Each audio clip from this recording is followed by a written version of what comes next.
Bismillah ar-Rahman ar-Rahim. Good evening. You're watching the news from the Sultanate of Oman Television. First, the headlines.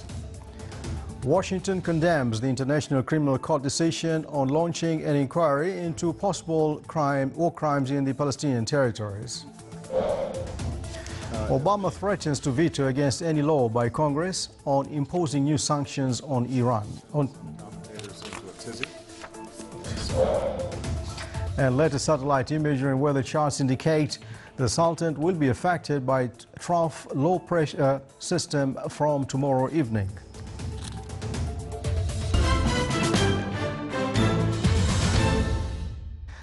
Those were the headlines, and now the news in detail. The International Criminal Court, ICC, has launched an inquiry into possible war crimes in the Palestinian territories, opening a path to possible charges against Israelis or Palestinians. In a statement, prosecutors said they would examine in full independence and impartiality crimes that may have occurred since June 13th last year. This allows the court to delve into the war between Israeli and Hamas militants in Gaza in July-August 2014, during which more than 2,100 Palestinians and 73 Israelis were killed. The U.S. State Department it strongly disagreed with the move. A spokesman, Jeff Ratke, said in a statement yesterday that they strongly disagree with the ICC prosecutors' action. U.S. President Barack Obama warned lawmakers not to trigger new sanctions against Iran over its nuclear program, saying such a move would upset diplomatic talks and increase the likelihood of a military conflict with Tehran. In a joint news conference at the White House, Obama and British Prime Minister David Cameron urged members of Congress to be patient and hold off on legislation calling for further sanctions. Obama said he told Democratic lawmakers he would veto a bill calling for new sanctions if it landed on his desk. The joint push with Cameron, who said he had strongly personally called U.S. senators about the issue, represented the strongest effort yet by the White House to prevent U.S. lawmakers from both parties from seeking to force additional penalties on Tehran. Meanwhile, U.S. President Barack Obama and British Prime Minister David Cameron have agreed to keep sanctions on Russia until it stops its aggression in Ukraine.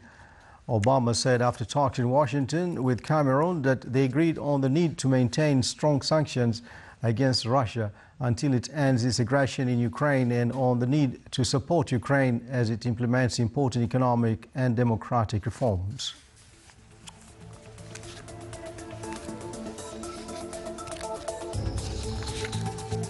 Still to come in our news bulletin.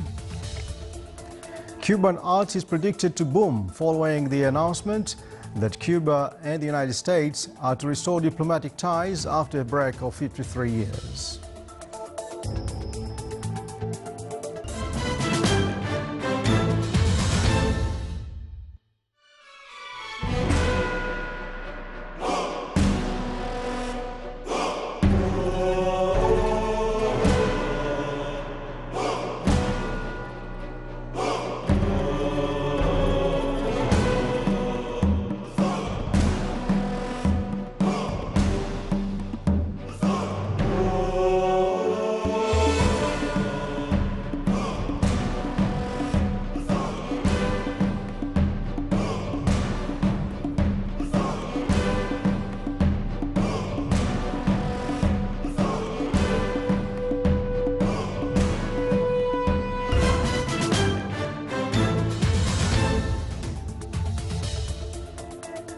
Welcome back to the news.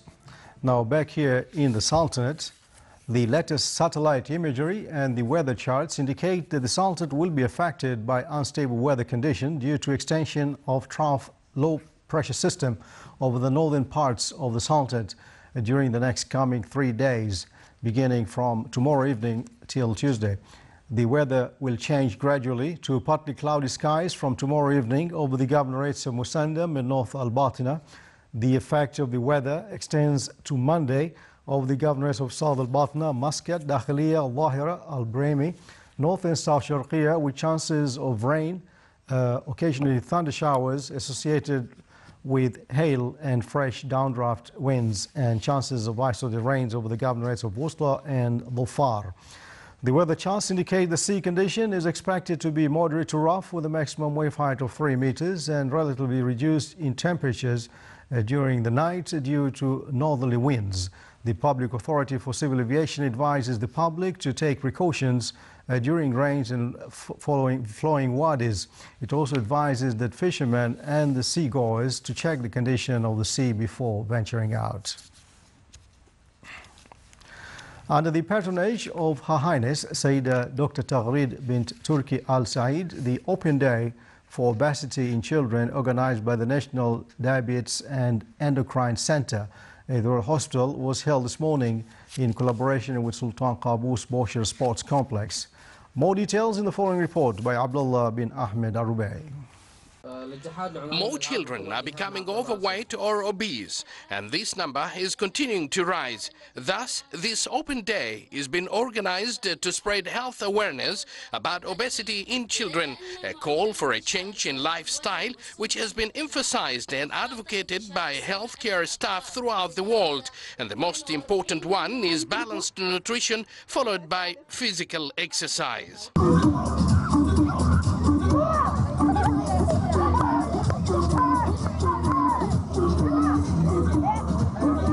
It is well known that a child's total diet and activity level play an important role in determining a child's weight. Hence, the Obesity's Open Day program included lectures on healthy nutrition, a display of various types of fruits and various types of healthy food consumed in our society. Children had enjoyed various types of exercises, including various types of games that they can perform in their daily life activities. It's always a pleasure to feel that the community and the society is doing a lot for children, because I'm a strong believer that we should really start investing in children at a very early age. And the good thing about it that I think the first step, when you ask yourself from where should I start, I think awareness is the best thing. You should start by educating the society and educating people first of all about the actual thing. What is it? What do they need to know about it as a background? And you also, sometimes we tend to criticize more than giving out solutions. But I guess the good thing also is when you tell people, watch out from, you don't want your kids to go overweight. You have to watch from obesity. It causes problems. You shouldn't be only just presenting statistics and talking to people in a very professional and medical way. I think we should step down and talk to the community in a way that could reach to them.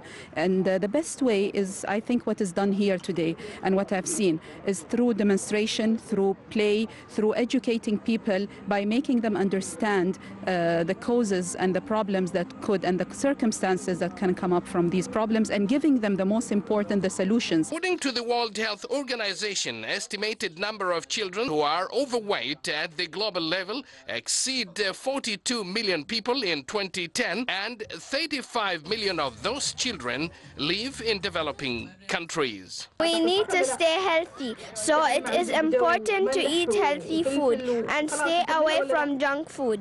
Overweight children are at high risk of becoming overweight adolescents and adults, placing them at risk of developing chronic diseases such as heart disease and diabetes later in life. They are also more prone to develop stress, sadness, and low self-esteem. Let's beat obesity! Sultanate of Oman Television, Bosher. Citizens of the Wilayat Musanna in the Governorate of South Al-Batin organized Raql Al-Arda Camel Show contest with the participation of many camel owners from various governorates of the Sultanate. It came within the context of preserving deep-rooted Omani traditions. The event included horse rider skills show and some traditional arts.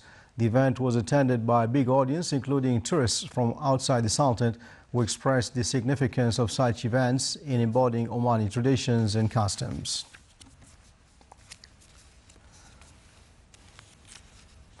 Youth camps are among the activities and events that develop the role of Omani youths in the community and highlight their contribution in the field of public service.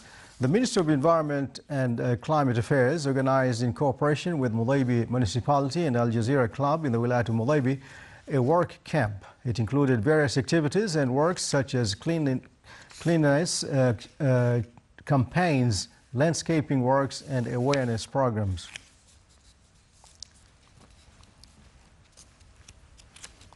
The statistics released by the National Ferries Company NFC registered a growth in the number of passengers transported by the company's fleet during 2014 compared to 2013.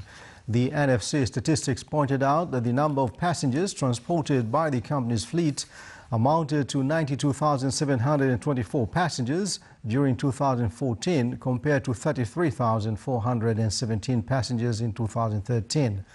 The significant growth in the second half of 2014 is attributed to the launch of Shan-Masira route. This route has managed since it launched in August 14, 2014 to transport 50,987 passengers and 14,151 vehicles to comprise 55% of the total passengers and 67% of the total vehicles transported in 2014. The number of passengers on Muscat route amounted to 23,456 passengers, while Shinas-Hasab route carried 14,339 passengers, and Hasab-Lima route carried 3,942 passengers. And finally, long sought after both for quality and scarcity, Cuban art is drawing a growing number of potential collectors from the U.S. More details in the following report. It's the second time in 2 months that this group of Americans are visiting Cuba. They're here on an art license with a New York-based gallery to see and purchase Cuban art, predicting it's about to boom following the announcement that Cuba and the United States had to restore diplomatic ties after a break of 53 years. What fraction of a % of America has seen Cuba in the last 60 years? So I think Cuban art is about to explode. I mean, it's going up fast, faster than everyone anticipated. Since 1962, an embargo has prevented the importation to the U.S. of most Cuban products, but there are no limits on informational items like books, films, music and artwork.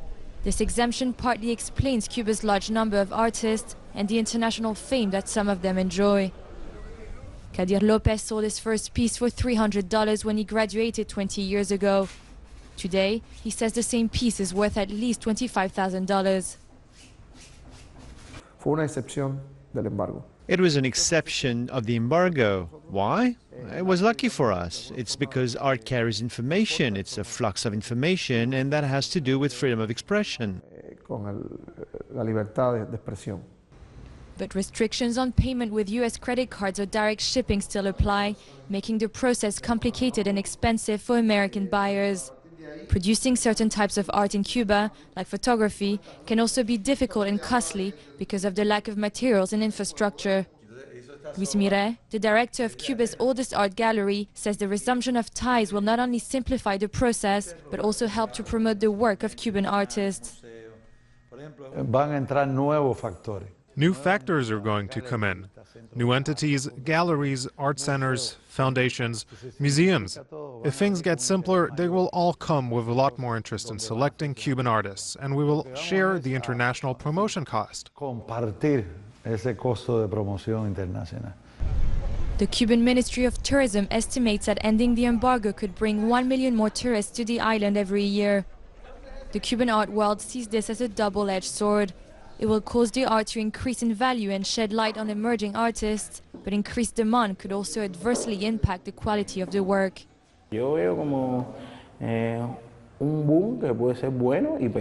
I think this boom can be good and dangerous.